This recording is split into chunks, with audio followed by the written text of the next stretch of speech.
ఈ అంశాన్ని రాష్ట్ర గవర్నర్ గారు కూడా నేను చెప్పినటువంటి సందర్భాన్ని గుర్తు చేస్తూ ఈరోజు ఒక అంశాన్ని కూడా గుర్తు చేస్తున్న అధ్యక్ష, ఒక అంశాన్ని దయచేసి అవకాశం ఇవ్వాలని ఈరోజు 15 మాసాలుగా ప్రతిపక్షానికి పరిమితమైనప్పుడు కూడా వాళ్ళు ఊహాలోకల్లో తేలిపోతూ వాళ్ళు మాట్లాడుతున్న మాటలు కూడా కొన్ని స్టేచర్ అనే మాట అధ్యక్ష, స్థాయి హోదాని ముఖ్యమంత్రి పదవికున్న స్టేచర్కి మరి దేనికి ఉంటుంది అధ్యక్ష? ప్రజలు అక్కడ స్టేచర్ లేదని ఇక్కడ స్టేచర్ ఇందిరమ్మ రాజ్యం రావాలని ఇస్తే గౌరవ ముఖ్యమంత్రి గారు రేవంత్ రెడ్డి గారు ఆ స్థానంలో కూర్చుంటే కూడా వారిని వ్యక్తిగతంగా నిందారుపుతోని స్టేచర్ అనే మాట మాట్లాడుతూ ఏదైతే వ్యక్తిగత విమర్శిస్తున్నారో దాన్ని ఈరోజు తప్పుపడతాం అధ్యక్ష. స్టేచర్ అనేది ప్రజలు ఇవ్వాలి, ప్రజలు నిర్ణయించాలి. అందుకే ప్రజలు ఇచ్చిన అధికారం రేవంత్ రెడ్డి గారికి వచ్చింది. ఇది ఇందిరమ్మ రాజ్యం అనే మాట ఈ సందర్భంగా గుర్తు చేస్తూ నాకు ఒకటి గుర్తొస్తుంది అధ్యక్ష. బాద్షా సినిమాలో బ్రహ్మానందం గారు అధ్యక్ష, బాద్షా సినిమాలో బ్రహ్మానందం గారు ఊహాలోకంలో తేలిపోతారు. ఇంకా మాదే ప్రభుత్వం ఉన్నట్టు మేమే ముఖ్యమంత్రి మాదే అధికారం ఉంటే మేమేం చేయలేము అధ్యక్ష. స్టేచరు ప్రజలు ఇస్తారు అధ్యక్ష.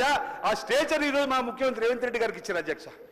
ఈరోజు నేను అడుగుతున్నా, ఆ 4 మెంబర్స్ ఫ్యామిలీ వల్లనే కదా ఈ రాష్ట్రం అనేక ఇబ్బందులు పడ్డది.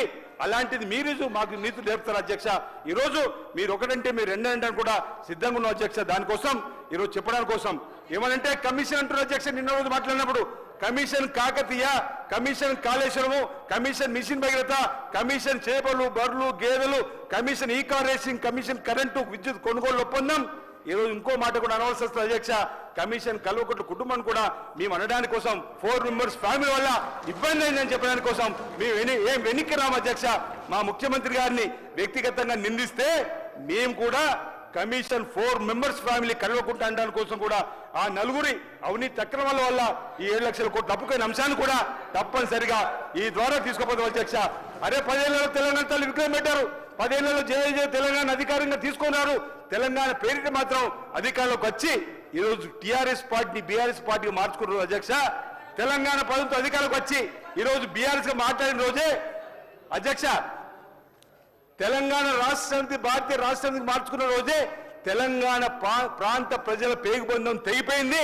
అందుకే ఈ రాష్ట్రంలోకి ఇందిరమ్మ రాజ్యం తీసుకొని వచ్చిండ్రు. లోక్సభ ఎన్నికల్లో కూడా పార్టీకి బుద్ధి చెప్పిండ్రు. మొన్నటి ఎమ్మెల్సీ ఎన్నికల్లో కూడా ఏం జరిగిందో మీ అందరూ కూడా తెలుసు అధ్యక్ష. ఈరోజు దళిత ముఖ్యమంత్రి మాట తప్పిండ్రు. వాళ్ళు మేము నరుక్కున్నారు అధ్యక్ష. 3 ఎకరాల భూమిని ఇవ్వలేరు, నిరుద్యోగ వృత్తి ఇవ్వలేరు, డబుల్ బెడ్రూమ్ ఇవ్వలేరు. 10 ఏళ్ళ అధికారులు ఉండి మేము 15 మాసాలు కాలే ఏమని చెప్పని ఈరోజు బదనం చేసే కార్యక్రమాలు మానుకోవాలని చెప్పి ఈ సందర్భంగా మీ ద్వారా చెప్పేటువంటి కార్యక్రమం చేస్తూ మా దగ్గర వేల దేవాలయం కూడా అభివృద్ధి అధ్యక్ష. బడ్జెట్ లో ఏటా 100 కోట్లని ఎక్కడ కూడా ఊహాలోకల్లో అది కూడా రంగురంగుల బ్రోచర్లలో రంగురంగుల వీడియోలను అభివృద్ధి చూపించారు. మా దగ్గర 3వ బ్రిడ్జి లేకుండా 3వ బ్రిడ్జి ఉన్నట్టు దానిపైన కాలు రయ్యున వచ్చినట్టుగా చూపించినటువంటి అంశాన్ని కూడా ఈ సందర్భంగా నేను తెలియజేస్తూ మరి నాకు ఈ అవకాశం ఇచ్చినందుకు మీ అందరికీ ధన్యవాదాలు. ఒకటే అంశాన్ని